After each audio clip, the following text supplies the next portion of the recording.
Hello friends, I have a few minutes and I would love to lead you in a little sit, meditation, chat, contemplation. So let's go ahead and get comfortable. If you need to lie down, do that. If you want to sit, do that. And make sure you take some time to make this space your own. So light some candles or go to a specific place that you always return to when you want to meet yourself and find some groundedness and some quiet time and a chance to pause and reflect. And that can look a lot of different ways. You could also do this on a walk. You could do it while you're driving, as long as you don't close your eyes. And then, once you get there, you can close down your eyes if you're comfortable with that.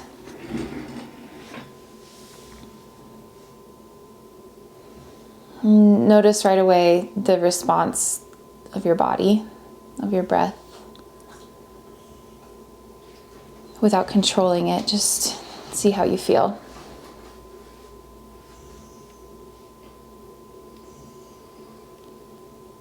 What comes up for you when you attempt to meet stillness? Is there any resistance, any tension, any holding?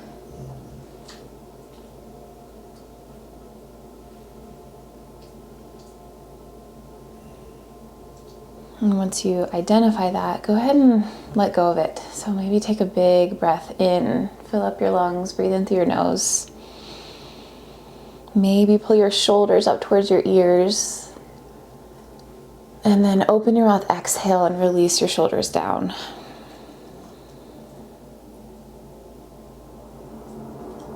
If that felt good, go ahead and do it again.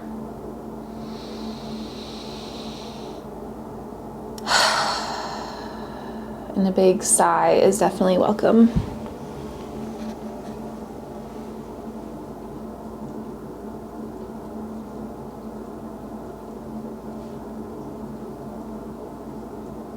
So check in again. Are you able to rest in this stillness with a little bit more ease? And if not, find more comfort. Get out any wiggles, maybe move around and then come back here. Take a few more moments to breathe.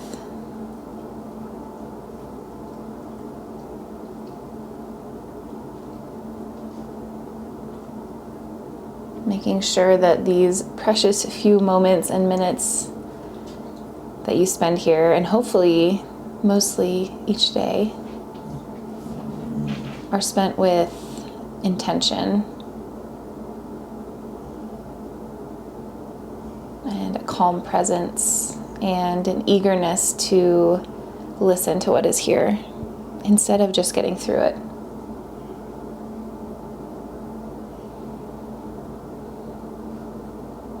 And that is kind of the topic of our sit today. So no matter where you are in your life, I'm sure you're in it in some sense. So currently, I'm the mother of a 1-month newborn.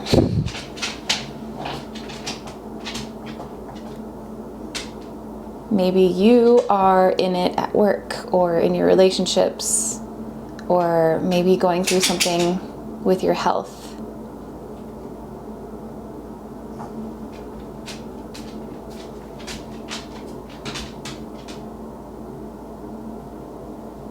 And it's really, really easy during these times to just put your head down and try to get through the day.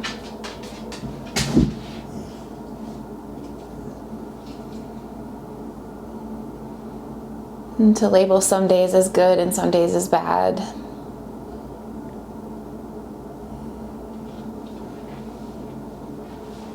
I notice that sometimes happens to me when my husband is working and I am caring for our son. And it's just a lot. It seems like a never-ending cycle, and I just want to get through it. And counting down the hours until he gets home and can help, and that we can catch up and be with each other.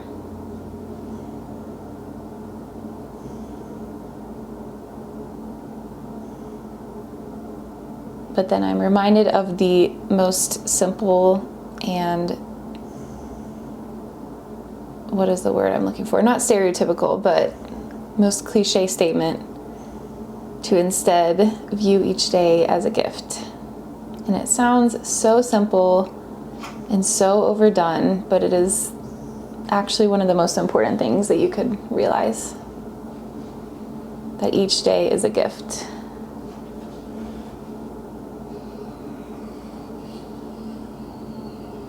And maybe as you breathe in again, as you notice this miracle of your body breathing and keeping you alive, maybe that fact comes alive a little bit more for you.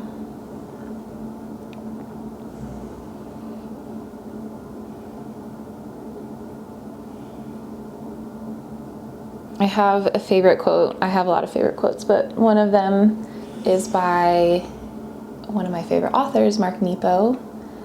And he says, life is so much more than the machinery of our tasks. So of course we have the day-to-day grind, we have the responsibilities, we have tasks that need to be done. But also we are so much more than just a machine or a robot that goes through these motions. And life is about so much more than that. It's not about checking boxes to get to the next thing. It's also about being here.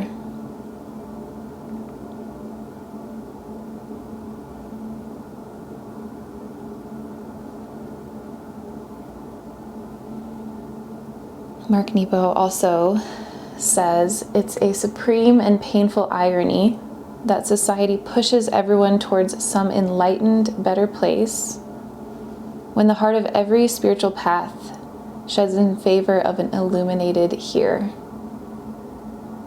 So again, instead of looking at some future, better, enlightened place, what if you were to notice the illuminated here?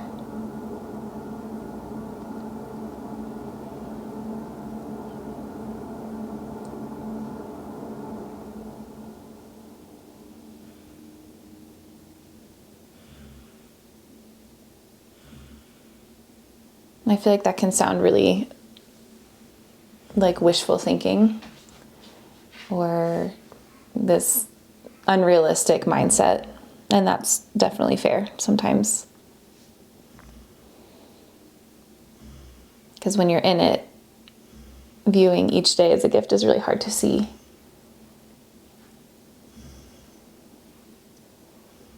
But I really like the practice of noticing what each day brings and knowing that that can be really, really different. So some days when you're off work and your loved one is off work, it's a day for play and reconnection and adventure and freedom and joy and all those things that we for sure label as good.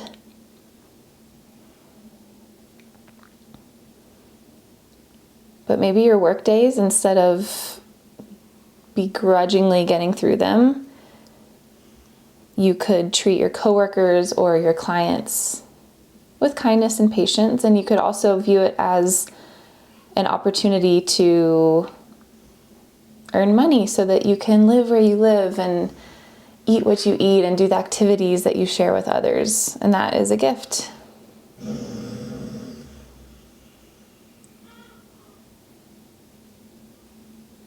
And some days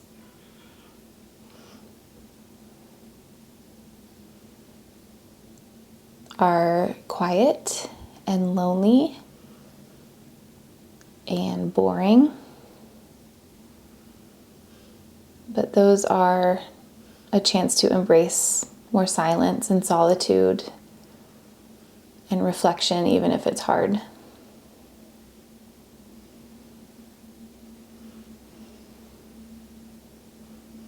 And some days are really busy.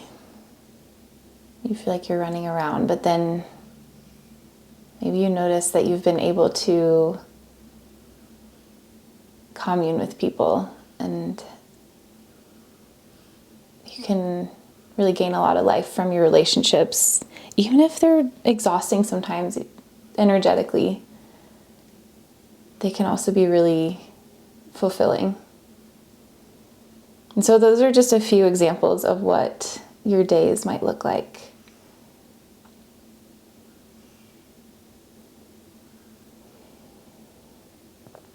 They are definitely not the same. They are definitely not all sunshiny days off work. But if you choose to see it, then each one has something to give.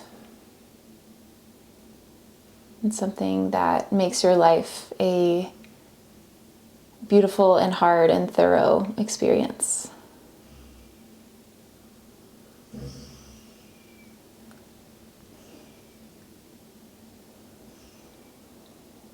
Take a breath in. And let it go. Open your mouth.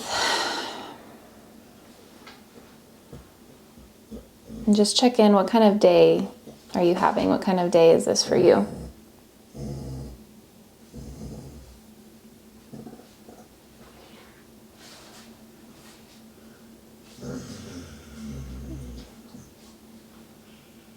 And instead of labeling it as good or bad,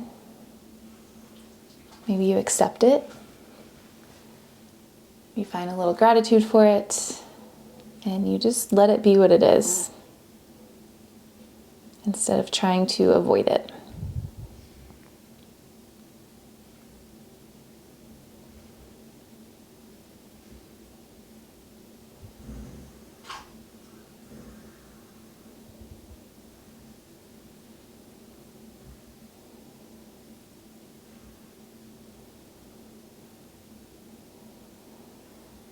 Check in with your body.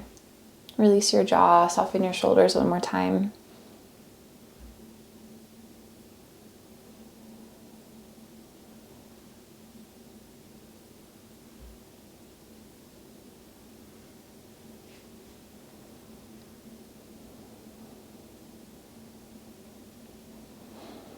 And if you're up for it, we'll take one more really big breath together. So inhale in through your nose and fill up all the way to the top.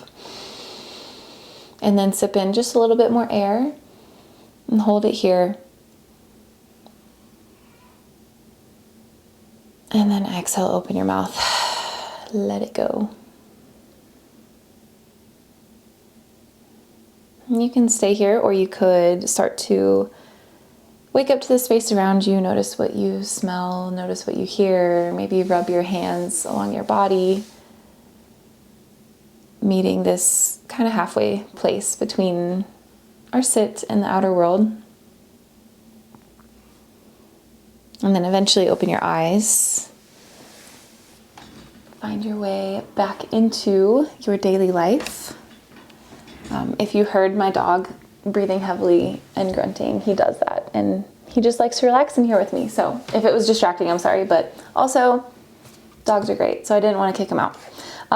Thank you for being here, and I will see you next time.